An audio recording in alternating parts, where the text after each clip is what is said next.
Okay, everybody, I know we've done this like a million times, but I'm going to double check. Can you see my screen? Can you see the first slide? Yes, Okay. you're good. Okay, great. So yeah, so there will be opportunities for discussion throughout the presentation, but there'll also be time at the end to ask questions if needed. So we're going to get started. Okay, so about me, I've been working in public libraries since 2016. I have worked at two downtown urban libraries, so Barrie Public Library and Regina Public Library. Right now I was at Barrie Public Library for about a year and a half in a professional librarian role for 8 months. I was covering somebody who was covering somebody's maternity leave. And then right when that contract ended, I moved out to Regina Public Library and I was there for about 3.5 years. And I wanted to get back to Ontario. So now I am at Georgina Public Library. It's different than Barrie Public Library, Regina Public Library. Those were like downtown urban libraries. So we encountered a lot of issues with poverty, homelessness, addictions. Now with Georgina Public Library, it's a 3-branch library system, but it's more rural. The community is more spread out. And the community engagement work that I have done at these different libraries, it is really dependent on like the type of community that you're living in, which you'll see throughout the presentation. But I just wanted to give you a bit of background about where I'm from and my knowledge on the topic.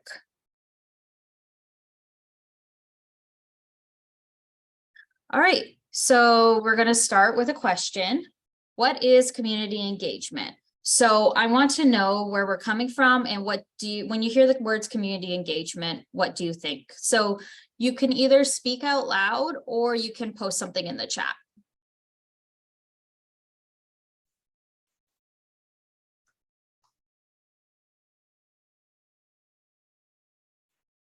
Yeah, feel free to use the chat or talk out loud. So what is community engagement? What do you think community engagement is? Partnerships. Good.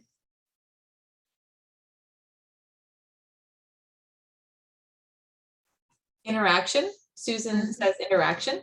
Okay. Kathy says getting the community to come to the library and enjoy our resources. Mm-hmm. Betty Lou says connecting with other agencies to provide programming. Maureen says focus groups for your plan of service. Mm-hmm. Mm-hmm.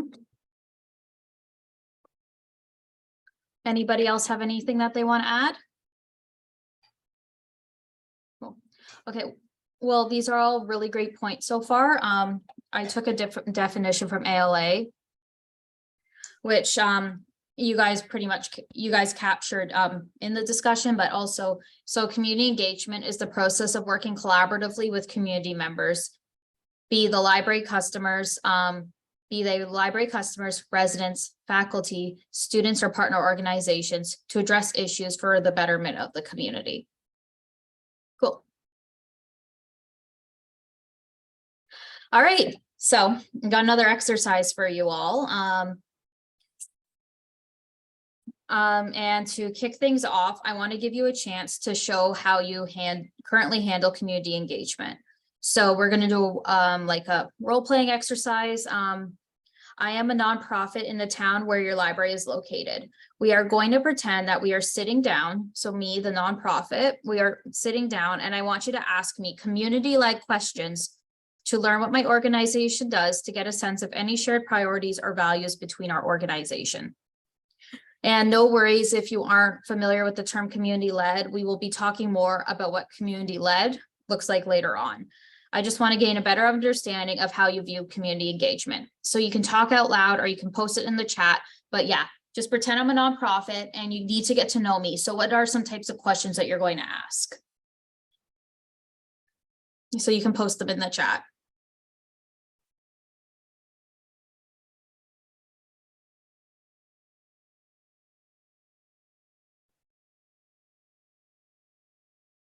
Okay, that's a good question.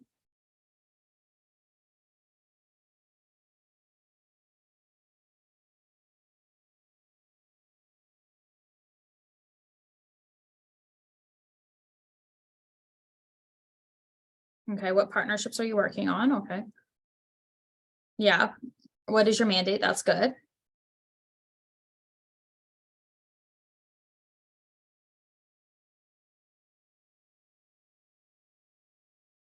Sorry, I just realized I've been reading them without unmuting. We've got, what restrictions do you have? Mhm. Are you looking for partners? Mhm.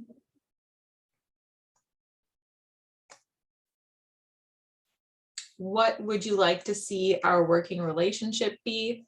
Mhm. I'm also writing these down because these are good.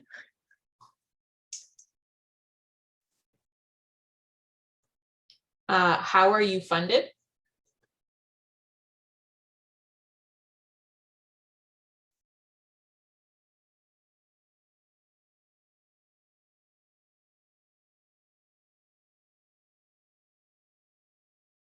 Well, no, these questions have all been very thoughtful so far. I'll give you another minute or two to throw something else into the chat, and then we'll move on to the next slide.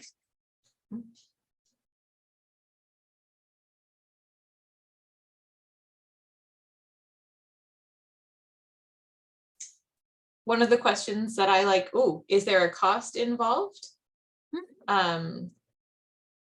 If we partner, how do you see this relationship growing? How can I help you succeed in your mandate? That's good. I like to ask, what are some of the big dreams for your organization? And then also, what are some of the barriers you're facing?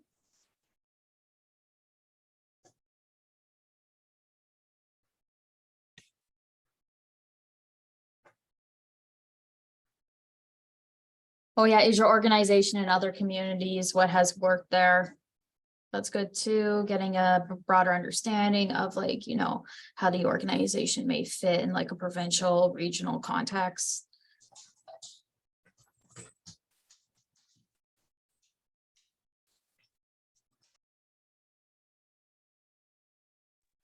What What areas? areas do you feel your organization has the most surplus to offer?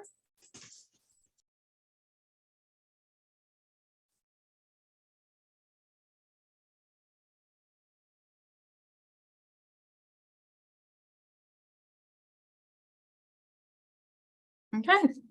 All right, these were really great questions. Thank you all for participating.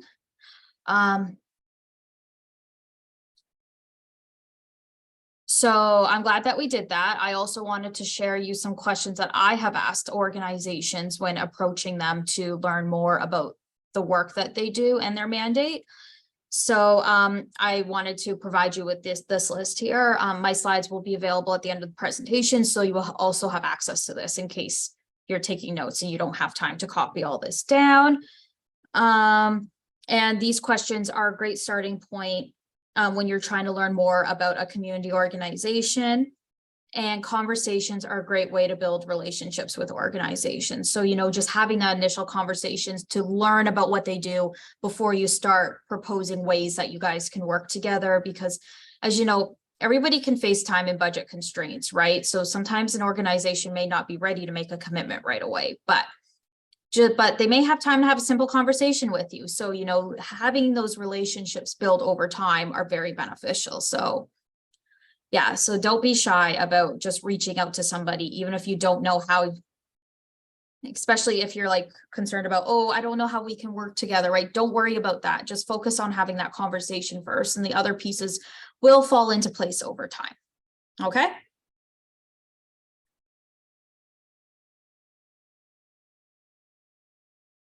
So we just did a community-led organization exercise, you know, like coming up with questions to ask an organization to learn more about who they are and what they do, because we put the organization in the driver's seat when having a conversation with them. We asked them about their goals and priorities, and we listened. And the term community-led originated with the Working Together project. And the Working Together project was initiated by Vancouver Public Library in 2004 to examine what might be preventing underserved and marginalized groups from using the library in their community. So in this context, community-led really consists of how do you like get underserved community, how do you get underserved communities to use the library? And you do that through like really putting the organization in the driver's seat and knowing and having conversations to further understand their needs, and then developing programs and services that can help them meet those needs. But the key thing here with community-led is that you listened first. You didn't come in and put your own needs on them. So yeah, that project was focused on how libraries can most effectively serve marginalized communities. And what they've concluded in that project is you can most effectively serve marginalized communities by listening to their needs and knowing that the community has a lot of its own knowledge. And you take that knowledge and then you guys work together to come up with programs and services. Does anybody have any questions about this so far, or?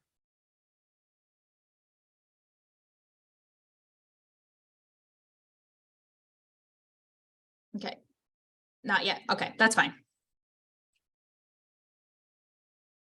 And the community-led libraries toolkit and the working together project, if you just do a quick Google search, you can find all that information there. And the toolkit is publicly available, and it's a really great resource for starting your community-led work.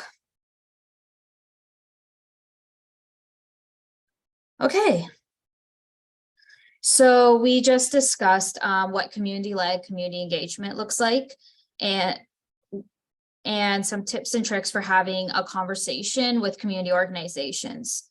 So now I want to talk about the importance of knowing about which services, businesses, community groups are in your community. So if you want to know your community, these are things that you want to consider.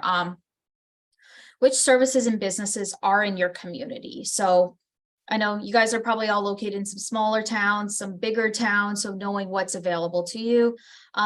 Which services, groceries, doctor's offices are easy for people to get to, which services are harder for people to get to. And I would define harder as I don't know, there's no public transit, you have to drive, or, further out of town. Looking at which nonprofits are in your town, nonprofit organizations, which businesses are located in your town.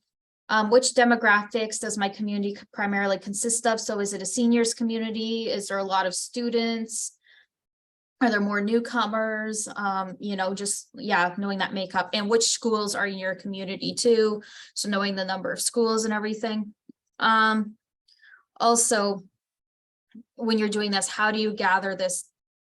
How do you gather this data? So, looking at the Canada Census will give you a lot of insight into your community. If you go to the town website of your community, the Living Here section, I'll give you an example with Georgina. So you go to town of Georgina, Living Here, and it even talks about where the nearest hospital is located, which interestingly enough is 30 minutes away in Newmarket, the next town over. You need to get on a major highway in order to get to the hospital. So, it can give you that information as well. Doing a simple Google search, nonprofits in my town, nonprofits in my town, or you could try just doing a simple Google search, and also to asset mapping. So when you're in your community, if you have time, taking a chance to leave the library, go for a walk around town, see where things are, see how far away things are.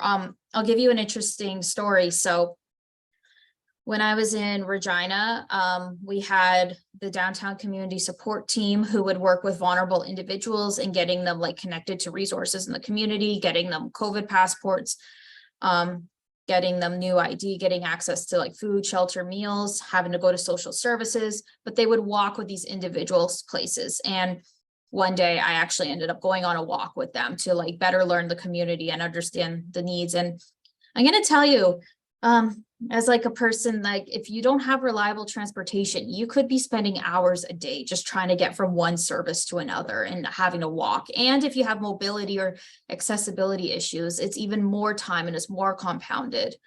So I got to learn a lot more about the community that the library was serving and their needs and where those resources are located, just being out on the floor and doing that walk around. So I definitely recommend doing a walk. On my first day in Regina, actually, I went for a walk around town, got to learn about the government offices and buildings, which really helped me to trying to build those relationships, which we will get more into later in this presentation. But yeah, I'm a complete advocate in going for a walk if your library is situated around things. Yeah.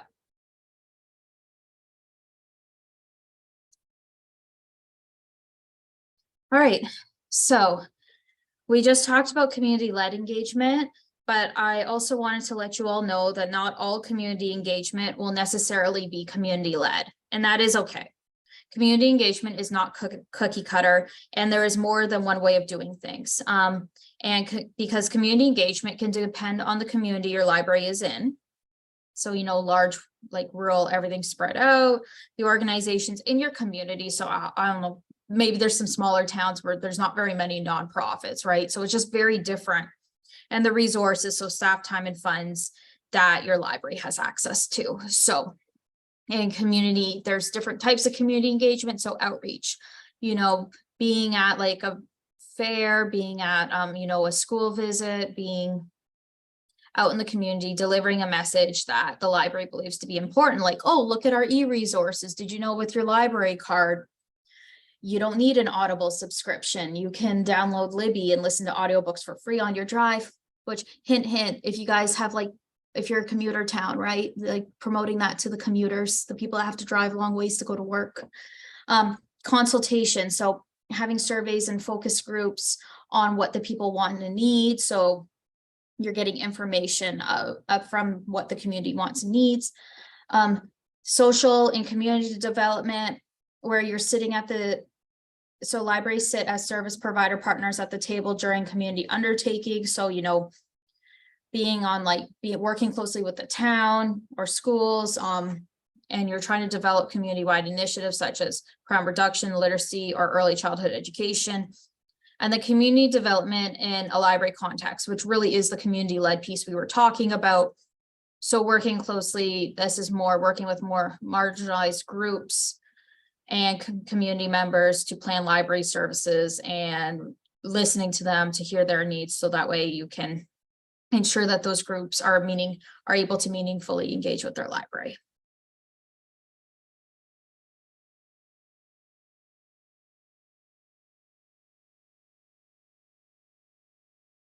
Okay, so now I got some community engagement examples. So I'm going to break these down by like demographic and categories. So we got early literacy, school age, tween and teen, adults, seniors, newcomers, Indigenous, and vulnerable individuals. So I'm going to talk about I'm going to share some successful community engagement initiatives that I have undertaken throughout my career. And I'm doing this in the hopes that this can be a good starting point for you in developing those relationships and thinking of ideas to bring people into the library, and that ideas that you can take back after this presentation. Okay, so I'm going to start with early literacy. Has anyone here ever heard of Early On? They're pretty popular organization, or this may be more of an Ontario thing, but they're an organization dedicated to like, you know, babies learning skill development. So at Georgina Public Library, we now go once a month and we provide an on-site story time to people at Early On. We have heard about the value of this because we do one of them at R.L. Graham. It's a school about 5 kilometers from here. And there's and one of the parents said to my staff, "Thank you for coming. We don't have access to a car during the day. So if you weren't, so they were able to enjoy like something from the library, even though they couldn't physically get to the library. So we were able to meet people where they're at. So we see the value there because we're serving people that can't always get to us. So, you know, I don't know if you know, but Southern Ontario, it's very expensive to live, especially if you just moved and you got a massive $1 million mortgage, maybe you can only afford one car. So being able to meet people where they're at and alleviate the challenge of transportation. This relation started, I will say it is a little random. They just came into the library one day discussing how we could partner and work together. So we sat down, and this is what happens. You're going to find sometimes, like once you get out in the community, people just come to you. It can work that way as well. So that's how we developed that relationship. But I do want to add that they talked to us like in the spring of 2022. And we didn't start, and because they originally just wanted to drop off some flyers, and then we brainstormed some ways we could maybe work together down the road. But this partnership took about 6 months before it became official. And we've been doing this since January, and it will be going on a monthly basis ongoing. So sometimes these things take time. They don't happen right away, and that is okay. But you have the initial conversation when you get a chance. So Play YQR is an organization in Regina dedicated to like showcasing the importance of play, lifelong learning and discovery. They approached us and they wanted to see if we could provide some tailored programming to them. And we were like, yes, great. So this happened on a Sunday morning before the library was open, and they would bring in newcomers and other people who may not usually visit the library. And we did story times for them. And this was really great too, because the organization was able to bring new people to us to learn about our programs and services. Okay, so our school age programs.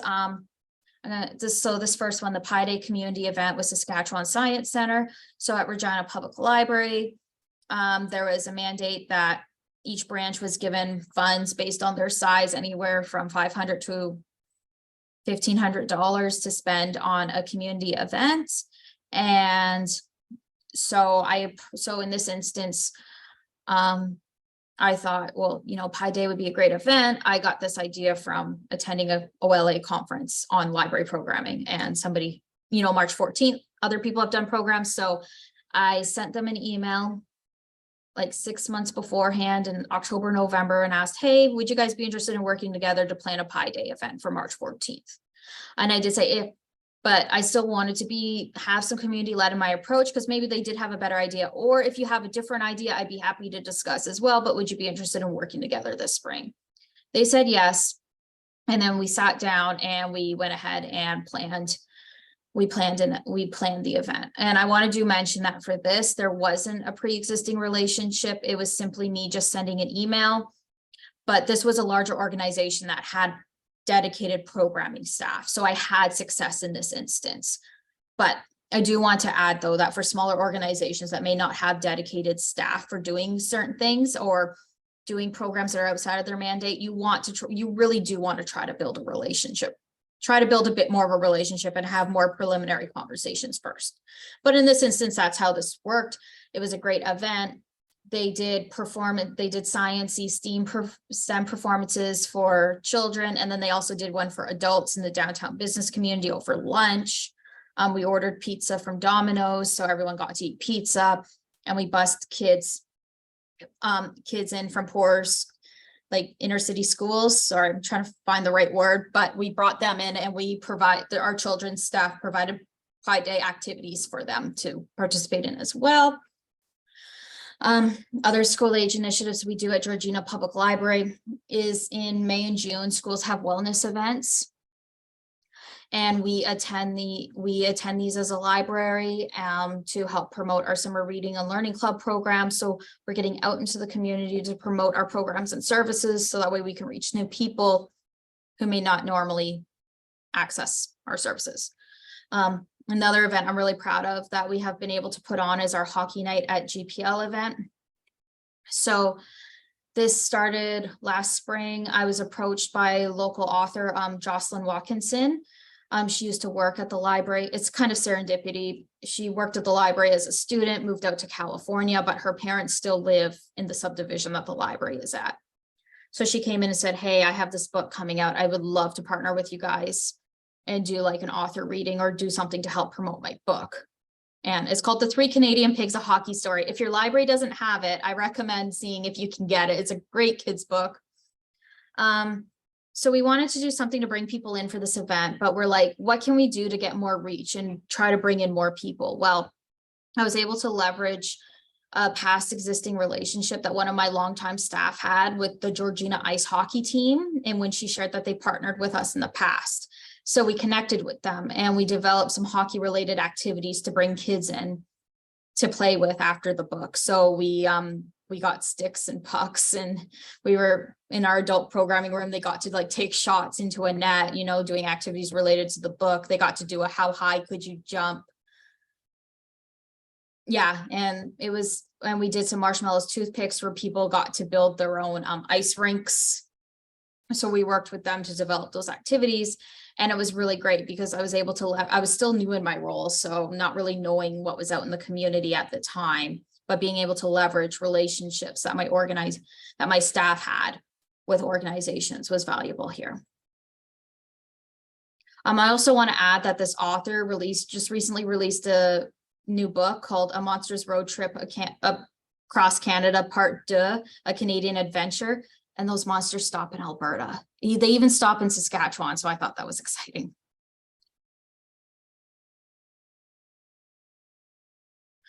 All right, so I'm going to talk about tweens and teens.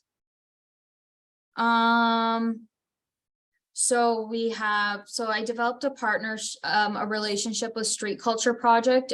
They serve homeless youth experiencing homelessness, and like they provide programs and shelter, food support to them. And very interesting how this relationship started. I saw people in the back of a truck serving soup, and I walked up to them and I said, "Hey, what are you guys doing? My name's Amy. I work at the library."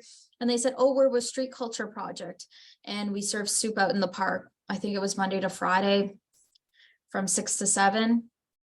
So I developed a relationship, and I said, "Oh, that's really cool.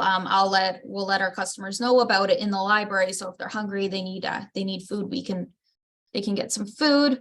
And then I started going to some of their soup in the park activities because I wanted to meet like people where they were at, and got to talk to them about the library. And then this relationship with this organization continued to form. And eventually this was all pre-COVID, we had them in every other month, and we would provide programming for them. So they would come and bring their kids there, and we would do activities with them. And it was really great too, because we were able to, connect, like make teens feel welcome in the library and get to learn about our programs and services. So we also did another project with Georgina Public Library, the Teen Public Art Project, where we reached out to high school art teachers and said, "Hey, do you have any students that would be interested in coming and painting a beautiful piece of artwork for the library?" We currently have this piece hung up. It actually made it into the news. So if you do a Google search, you may be able to see it. It was a beautiful painting. We took applications. They completed them with an AI generator. One of the winning group actually used an AI generator to come up with the picture, and then they went and painted it. It took them about 2 or 3 months. And then we had an unveiling gala for them in January to celebrate their accomplishments. But this program wouldn't have been possible unless we connected with the high school art teachers, because they were able to talk to the students. Because I don't know if any of you know, but sometimes it can be a little hard. It can be a little hard to reach out to, it can be like sometimes reaching teens can be a little, tricky, right? So how do you catch teens? All right. We also did, oh yeah, Caleb, you found it. That was fast. We also did the teen programming for the new Yotina Friendship Center. So this is a center that primarily serves Indigenous youth. And we started by inviting the director of the Friendship Center to come over and have a tour of our building. And then we discussed ways that we could work together, and we went on site to provide programming for them as well. So at Georgina Public Library, we had a program with job skills. So they suggested, "Oh, do you want to run a program for teens on how to create a first resume?" We said yes. So they're going to be coming in May to do that. I have a funny story about the therapy dogs program. I was working with my adult programmer, and we were talking about, she's like, "It'd be really great if we could get in some therapy dogs." And I will say again, this was serendipity. Next day, we had somebody call us and say, "Hey, I have therapy dogs. Can I bring them into the library?" So I'm a firm believer of what you put out into the universe, you may eventually get back. And then we've also done work with Regina Open Door in Regina. They are an organization that serves newcomers, and they have come on site, and we have run programs for them. But again, I learned about Regina Open Door through doing my walk around on the first day and seeing what was available and just reaching out to them and having a conversation and building that relationship.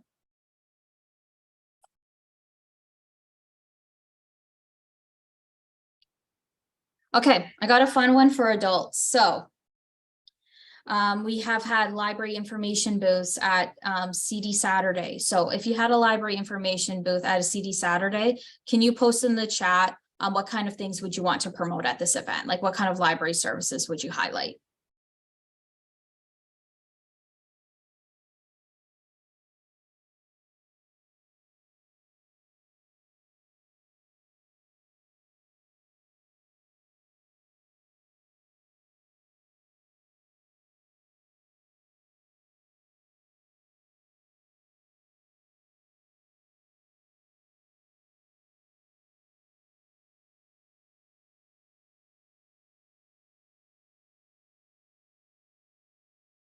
In Two Hills, they have a seed library, so they would promote that.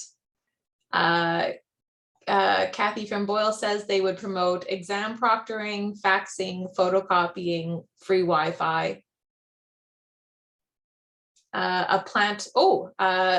Two Hills also has a plant swap group. That's awesome. Kayla sent the Team Public Art Project. I'm just gonna post a link for everyone too, so they have, but please continue to post what you would want to promote. Yeah, plant swap group, that's good. Exam proctoring, faxing, photocopying, free Wi-Fi. Oh, this is great. So what we also did at our CD Saturday is good, seeds exchange and treats for puppies. I love it. We also brought books and we did offsite circulation on gardening books to help you get started with your garden. And we brought books for all ages. So, kids books, adult books, fiction, nonfiction. What else? Yeah. So letting people know, hey, we have all these books to help you get started on your garden. At RPL one year, we did a series of gardening programs where they talked about like reseeding and like transplanting and those kinds of things. So if you do have like a gardening aficionado in the community, promoting any programs that they might offer would be a good idea. Yeah. So we also did, so in Ontario, we have the Ontario Parks Pass program. So our provincial parks, they usually cost money to get into, but if you have a permit, you can get in for free. So we lend out Ontario Parks Day use passes to people. So we promoted this at CD Saturday because we're like, oh, outside nature, look at what you can do, come. And people loved it. And also too, we've gone to CD Saturday just after COVID restrictions lifted. So it was even nice just being there and telling people, oh, we're open.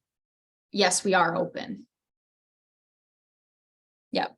Your hours of services. Yeah. All right. I got a more challenging one for you all now. If you were to have a library booth at a wedding show, so this is a show for to-be brides, what kind of library programs and services would you promote? Oh, that's good. Do it yourself stuff. Yes, because some weddings can be very DIY when you're on a budget. What else would you want to promote to these people?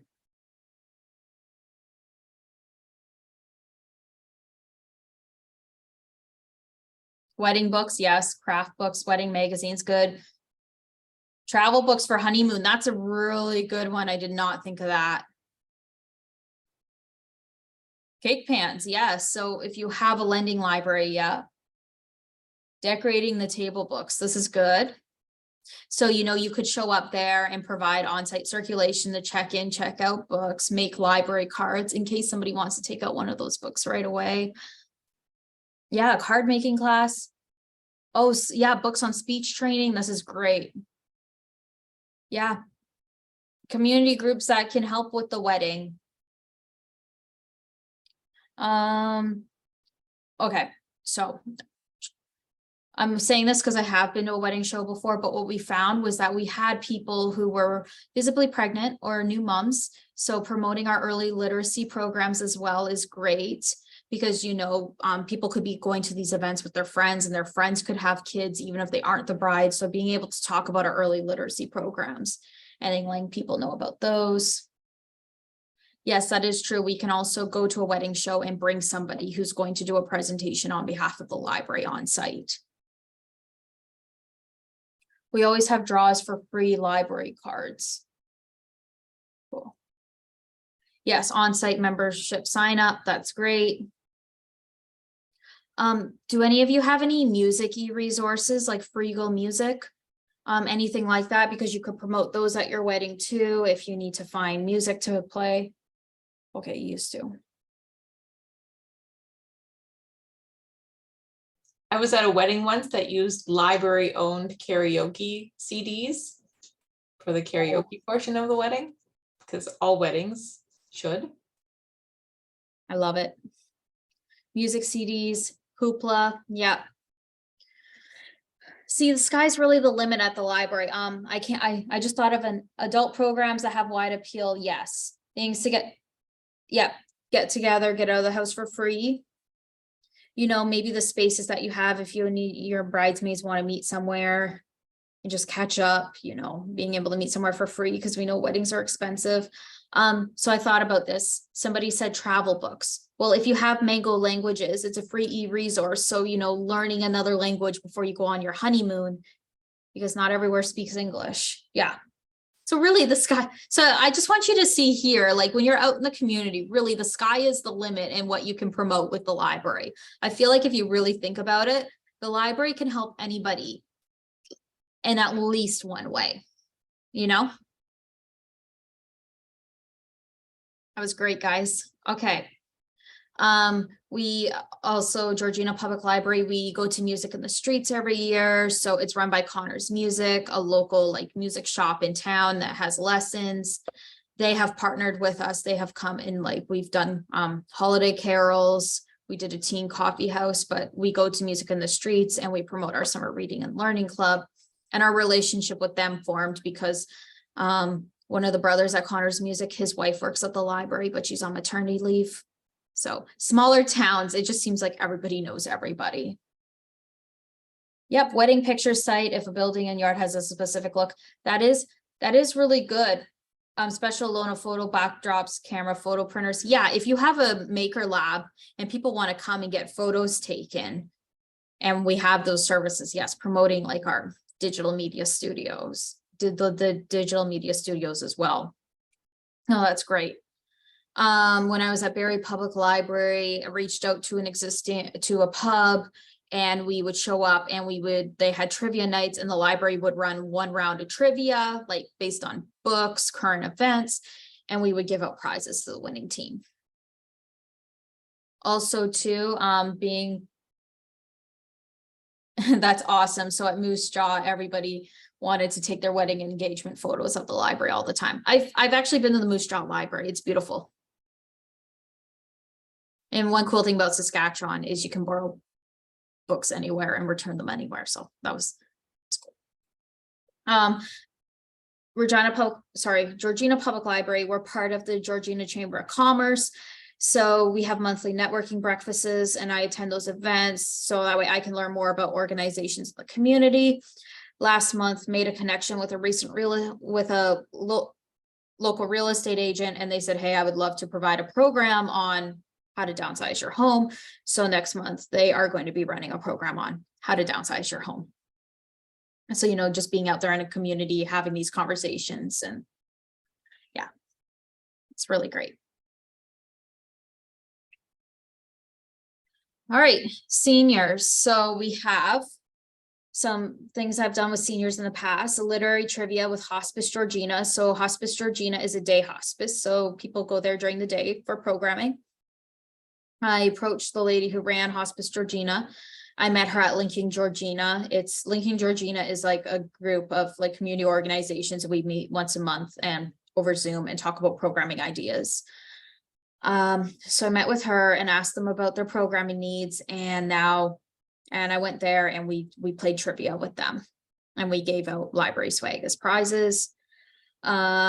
So I have a recent partnership with Roots, connecting communities. They serve seniors and providing them like access to transportation, programming, food. We are partnering. So this relationship with Roots started over a year ago. We met through linking Georgina and just learning more about what Roots does. So we had a chat about that. They came to the library to give out brain games booklets. So, you know, their activities to keep your brain fresh, word shirts, just crosswords. And so, yeah, so we just had conversations. And then at the beginning of the year, they sent out a form that says, hey, we would like to support all these initiatives and we're looking for community partners. Anyone interested in participating? And one of them was Seniors Month in June. So I said, hey, would you guys be interested in partnering with us for Seniors Month? And they were like, yes. So we are going to be we're going to be running a social for them and each contributing a bit of budget to have some refreshments, and we're going to do some trivia with them that day. So I also when I was in Regina, partnered with the Canadian Association for Retired Persons. This was a partnership that they approached us.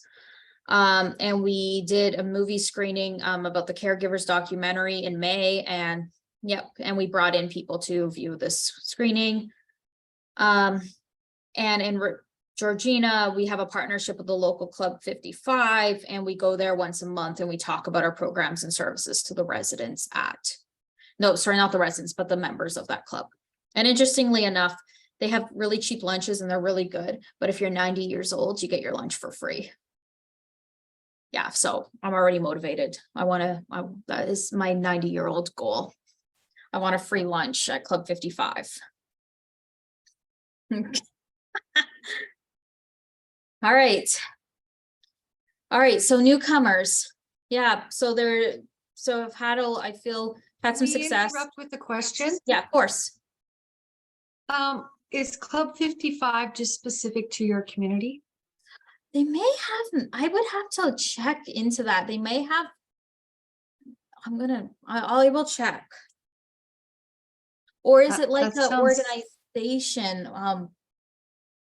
We have one Yeah. in Tofield. They just call it the Golden Club, but it's for 55 and up. So Yeah, I definitely recommend talking to them. Because we have a seniors drop-in center, but I just think there's some of us who don't identify as a senior yet, though we Mhm. are over 55. That's totally fair. But that's what they call it. I should show myself. Sorry, yeah. If you go back to the seniors, I have one more question. Sorry. Yeah, of course. No, I'm happy to take questions. Yeah, it could be called a lot of things, but in Georgina, it's called Club 55. Hi. Hi. Yeah. I'm the alternate for Edie. And I just saw this and I'm so Red Hat Society. Ooh, I like that too.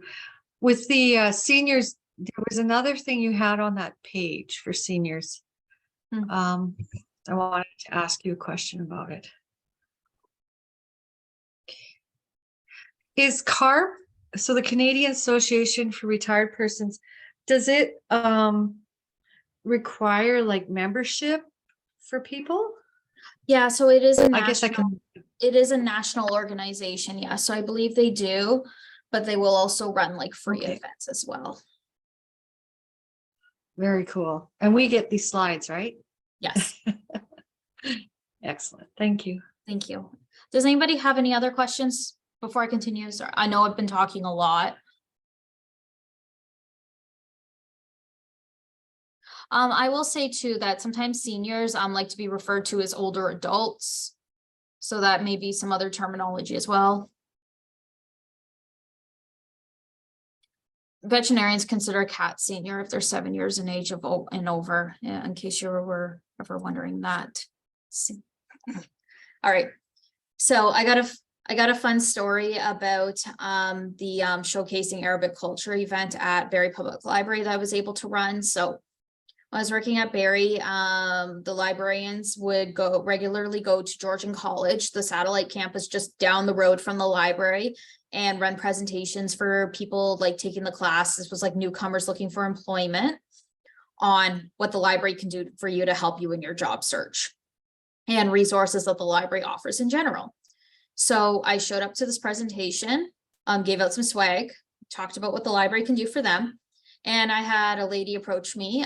She was from Jordan, and she said, "Hey, I would love to run a showcasing Arabic culture event at Barrie Public Library." I was like, "Okay, this sounds like a great idea. Let me take this back to my boss." So we talked more about it. And then I connected with the community member again, and we firmed up some dates and times. I let her take the lead on like who to bring in for the event, because she knows she's from that community, right? So she knows a lot more about Arabic culture than I do. So she was able to bring in like artists, people that were serve food, and people that were so people that were singing, serving food. So we had like tables and we had a fair. So I made sure that she had access to the space, and that we looked after the promotions, but she looked after most of the event planning. And then having books there and informational resources for people. It was great. We had over 300 people show up that day. And this event would have never happened unless I was out there, right? So you make yourself visible in the community, you meet people where they're at, and then they'll just come talk to you. And yeah, so we were able to help her host this huge event, and it was a really great, huge success stories.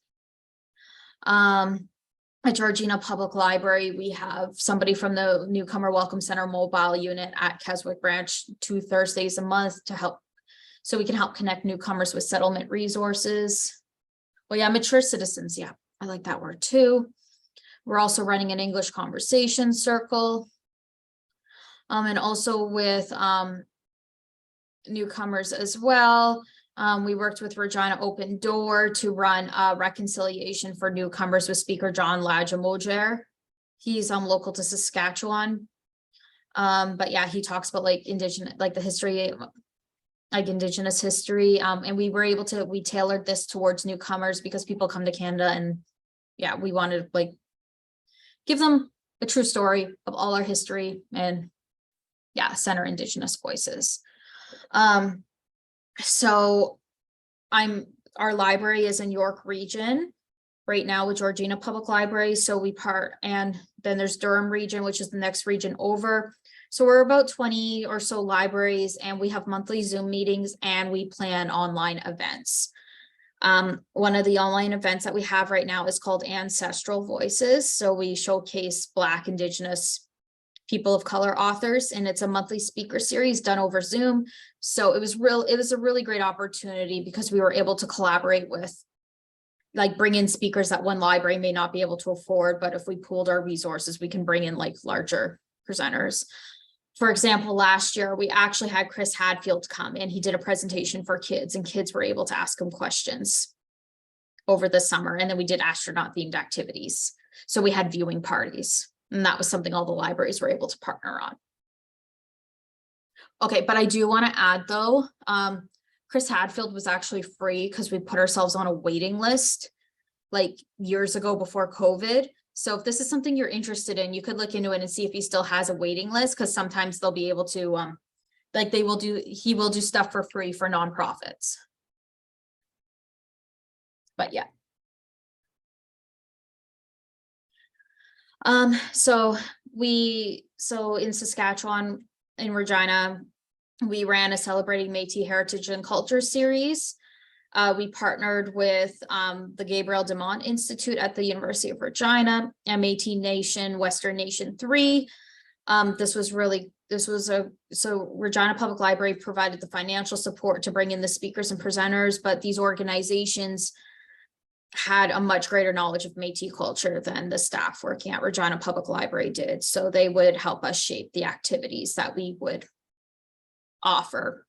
So and again, like the conversation with Gabriel Dumont Institute, that was just revisiting the University of Regina and learning that the service existed, and then approaching them, having a conversation to learn more about what they do.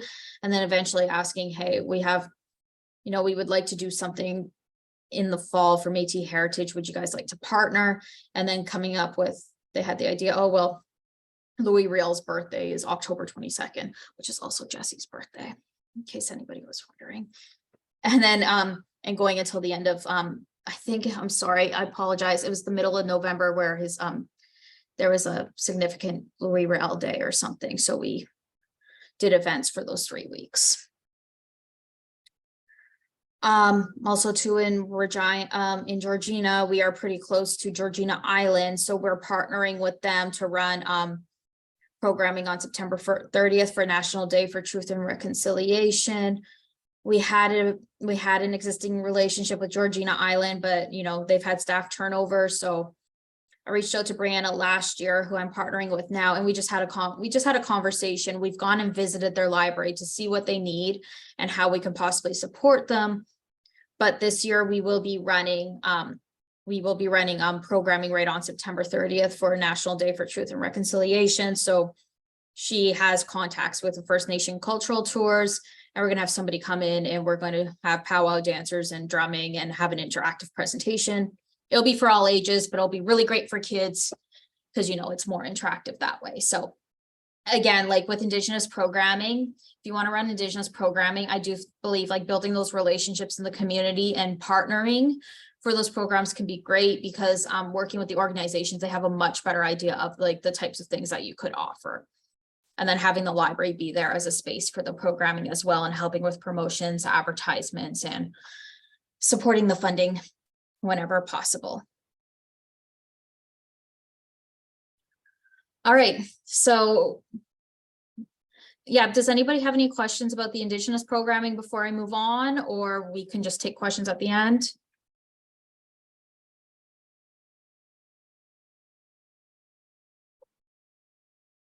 No, we seem pretty good. Okay, so my last category is vulnerable individuals. And I have an interesting story here. So when I worked in Barrie, did a fair amount of work with individuals experiencing homelessness. I did some research when it came to Regina, you know, doing like a walk around at the community, learning about the shelters in the community. So the first few weeks I was there, I emailed Carmichael Outreach to say, hey, you know, I'm new in my role and I would love to learn more about what your organization does, gave them some dates and times. And I said, would I be able to stop in for a visit at a time that's convenient for you? They said yes. So at that first conversation, I just got to learn more about their programs and services that they offer. This was like an ongoing relationship, and this probably took a year or two, but you know, through having these conversations, we learned that clients that use Carmichael Outreach regularly spend a lot of time each week trying to get a hold of their social workers, because they phone in, but they're put on hold for a long period of time. However, if they could email their social workers, that would save them a lot of time. So through ongoing conversations with Carmichael and seeing what they need, we learned that, oh, how can we address this gap? So we went to Carmichael and we ran a how to create an email address presentation. So how to create an email, how to send emails. So now people were able to be in touch with their social workers and they can reach out through email, and we let them know, hey, the library is 10 minutes down the road this way. If you need to access your email and you don't have a computer at home, you can use our computers. So through having a conversation and identifying a need, we were able to build a program together that met that need. Also too, we had conversations with YWCA and Carmichael, and they didn't really have computers available to people. So we learned that that was a gap as well, because people need computers to reach their workers. Sometimes if people are unfortunately banned from the library for a certain period of time, having computers at other organizations that they are able to access can still help them, you know, so they're not completely offline. So we were able to donate decommissioned computers to the YWCA and Carmichael Outreach. Also built a partnership with the University of Regina to host social work practicum students, because we have individuals that come into the library that are looking for food or shelter or are in distress, or sometimes they're just lonely and want somebody to talk to. So having a practicum student there to like meet that community need has been very valuable for us as well. I already mentioned we did Soup in the Park with Street Culture Outreach and building those initial relationships there, because it was very low barrier for the organization for me to show up to something that they were already doing and getting to learn more about them. Also, I do want to add that like in this time where we got computers for Carmichael and we're doing the programs, I also did show up to Carmichael regularly with a library booth, and we give out some library swag and just talk to people about our programs and services and get to know them. So that way they could also see a friendly face whenever they came into the library. And did a very similar thing with Souls Harbor Rescue Mission. It was a homeless shelter for men, you know, building relationships with the people that use the library there and just being out in the community.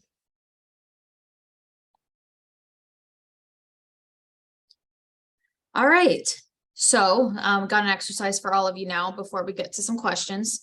I want you to tell me, you can either say it out loud or put it in the chat. Tell me about an organization you would like to approach after this presentation, after this presentation, and two questions you may want to ask them. So just post it in the chat. So think about an organization now, 1 to 2 questions you may ask them.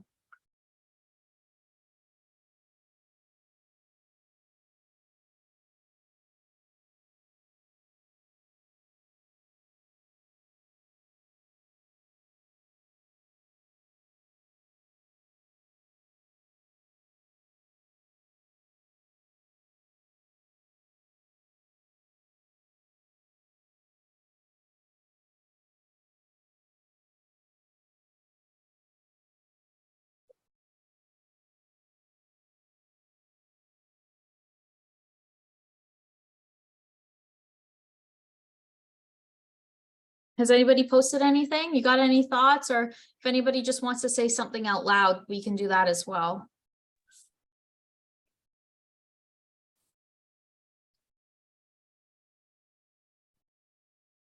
So Yep, Maureen from Lac La Biche. Yep.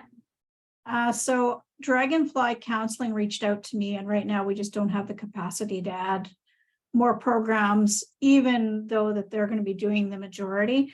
So we haven't really had a conversation as to what they want to offer, how many times they want to offer it. So I want more information because I already know what the organization does. So it's more, what do they envision the partnership looking like, and what do they want to provide as programming?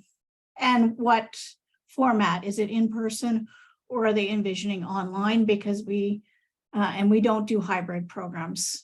We don't have all the technology that does an effective hybrid. I mean, yes, we have Zoom, but we don't have, the professional video conferencing suite. We used to have it when it was through Marigold, and that was defunct. So we don't have the great setup to provide a very effective hybrid setup. No, but that's good though. Still just having that initial conversation, could help. Even if you don't have capacity right now, maybe you will down the road, Yep, somebody wrote, as a nonprofit, which events are you hosting? That's really good too. So learning what they're doing in the community and seeing if there's a way the library could support. Nicole added that they have limited space, so they might reach out to the Golden Club and see if they can do a services trade. Annette from Holden isn't here, so I will mention that they have a partnership in the making with the new Holden Rural Academy. And so what we're working right now is a plan to set the academy up as a shelf location for Holden Library, so that they can have a collection of books that belong to the library and can be checked out through the library, but have them available on site at the school, which is really cool. So they'll have a volunteer run or a teacher run workstation of Holden Library at the school, which is something that I haven't seen in practice yet. It's different from our schoolhouse libraries, and it's different from our independent libraries. So we're kind of working out the details, but I think it's going to be really great. That's really cool. Yeah. Cool. Does anybody have anything else they want to share? I partner with Betty Lou from Two Hills. I partner with our adult learning council here in town. They're the people who are doing the English language learning classes. And they have a couple of classes. They have the one that focuses on the Canadian citizenship presentation, passing the exam, becoming a citizen. And they have another one that's just kind of more of a general knowledge. So what we've done is the adult learning has gotten an institutional card, and the students can borrow materials. So what we have done once so far and intend to continue to do, because the class is in the evening and we close at 5, is provide a once a month service where they can actually come in and borrow and return that's and cool. check out the library.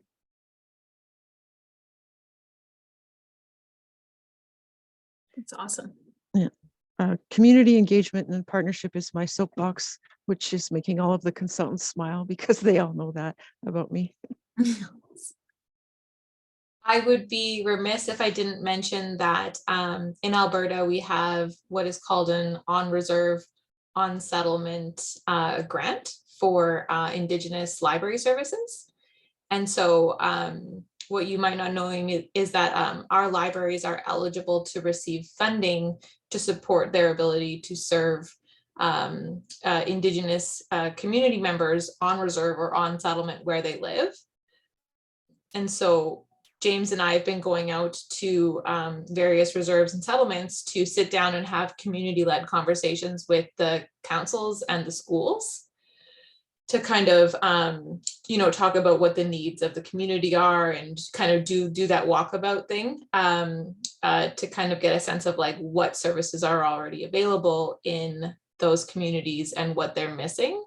And this is something that a lot of our libraries who are already serving those communities have themselves already done, even though nobody has mentioned it. I know that they do this. So I just thought I would flag that this is kind of, it's different because you're like leaving your community to go into another community, but because library services are kind of tricky when it comes to Indigenous communities, it's kind of an intentional community engagement that we've had the opportunity to do, and it's been pretty fruitful. It's been actually quite awesome. That's really cool. Okay, well, I want to leave you with something concrete. This is a sample, you'll get the slides, but this is a sample of an email I may send out to an organization to see if they'd be interested in having a conversation with me. So you'll notice that I'm just starting with saying, hey, would you be interested in like meeting up to have a chat? Not asking for anything right off the bat, because the priority here is just to understand more about their mandate and then thinking of ways we can work together once I have a better understanding of their organization. I do want to add though, that if you are asking somebody to meet up with you, one of the easiest thing, best practice is either offer to come to them or do the meeting over Zoom. You could throw it out there and say, hey, if time allows, you are welcome to come to the library, but I do see it very valuable in you going to the organization whenever possible, so that way you can have a better understanding of what they do, and also providing some times, that concrete times that you're available, that you can like preemptively block off in your calendar.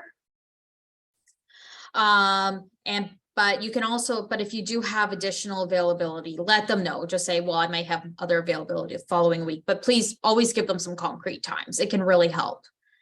And then, doing it in person or over Zoom, let them know. Yep, you'll get this email, but this is an example of something that I may send to somebody that I'm interested in getting to know more about.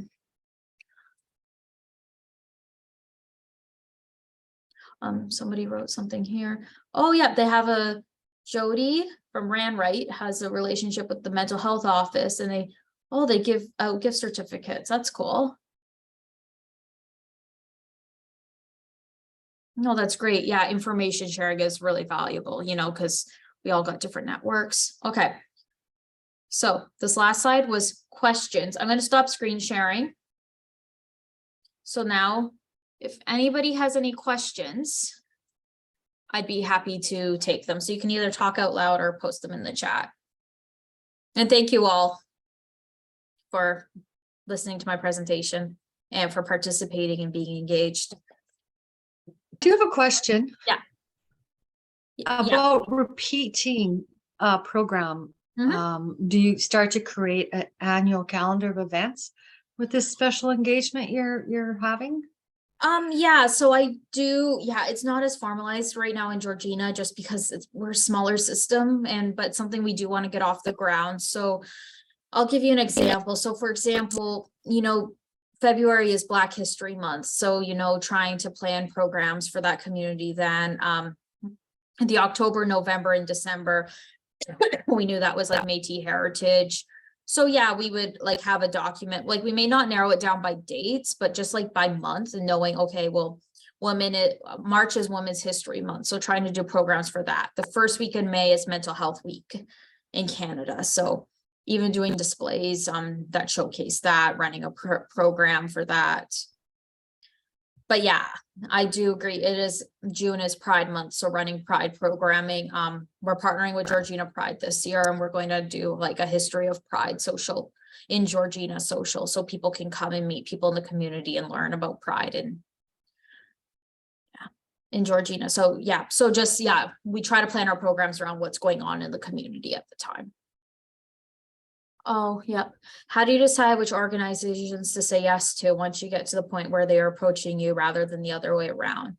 Yeah, either you don't have the capacity to do them, like Lakla Beach, sorry if I said that wrong, or you don't have a lot of community partners, but they're using it as an advertising platform rather than education. So what I would say too is when you are partnering with people, you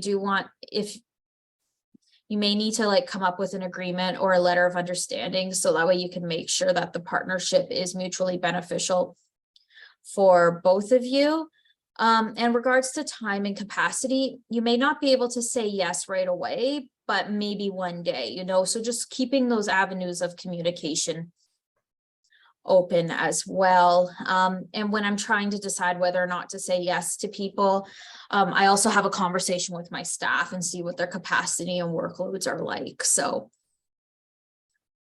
and I feel like sometimes we may feel like we want to take everything on, but maybe there's a staff member that could take the lead on something too. But I always have conversation with my teams before just saying yes to all these things, because you don't want to lead to we don't want to lead to burnout either. And I will throw out there as a community engagement person that sometimes the library is not even the right partner. Sometimes the library is the bridge between two more appropriate partners. Mm-hmm. Yeah, and because you've taken the time to get to know the organizations in the community, so yeah, you can really be that bridge. And you can like send introduction. Okay, it's off camera. So yeah, you can send that introduction email and help people get connected to each other. And that is valuable as well. It's still community engagement, because the act of connecting you're helping like enrich the community. Let's throw my email in the chat. I am always more than happy to answer questions if anything ever comes up. And if for some reason you lose my email, it's on Georgina Public Library's website. So it doesn't go far. It didn't go too far. So I'd be more than happy to, and I'll send the slides over to Jesse in the next few days. But of course, if you have any questions, feel free to reach out. I could talk community engagement all day.